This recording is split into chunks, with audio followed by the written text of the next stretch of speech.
কেমন আছেন সবাই? চলে আসলাম বাংলা ফুড হেরিটেজ থেকে। আজকে আমরা চিকেন কাবাব বানিয়ে দেখাবো। আমরা এই কাবাবের মধ্যে আলু ব্যবহার করব।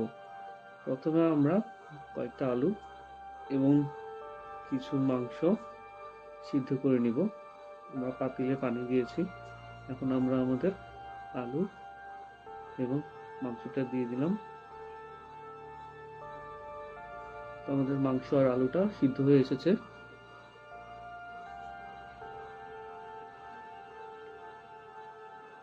এখন আমরা ফ্রাই প্যানে কিছু পেঁয়াজ, শুকনো মরিচ দিয়ে ভেজে নিয়েছি।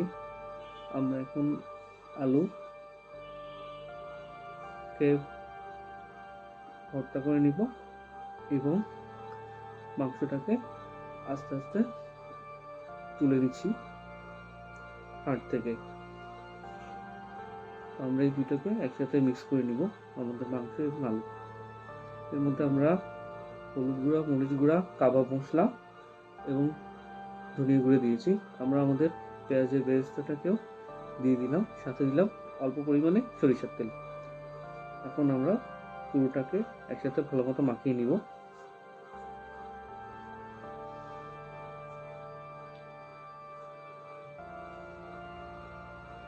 তো আমরা আমাদের কাবাবের শেপে নিয়ে এসেছি আমাদের মাংস এবং আলুকে। এখন আমরা একটা ডিম ফাটিয়ে নিব।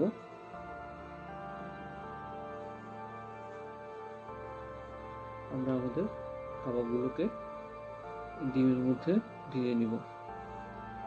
এখন একটা ফ্রাই প্যানে তেল গরম করতে দিলাম, আর আমরা আমাদের কাবাবগুলোকে ডিমের মধ্যে ডুবিয়ে আমরা কিছু বিস্কিটের গুঁড়ায় ভালো মতো মাখিয়ে নিব। তারপর আমরা আমাদের কাবাবগুলোকে তেলে ভাজার জন্য দিয়ে দিয়েছি। সবগুলো কাবাব আমরা আস্তে আস্তে ভেজে নিব। খুব সহজ একটা রেসিপি, বেশি সময়ও লাগে না, আর খুব জটিল কোনো প্রসেসও নেই। চাইলে অল্প কিছু ইনগ্রিডিয়েন্টস দিয়েই রান্নাটা শেষ করে ফেলা যায়। আমরা কাবাবগুলোকে মাঝে মাঝে একটু উল্টিয়ে পাল্টিয়ে নিব। তো আমাদের কাবাবগুলো ভাজা হয়ে গেছে। এটাই হচ্ছে আমাদের টোটাল প্রসেস। খুবই মজাদার কাবাব।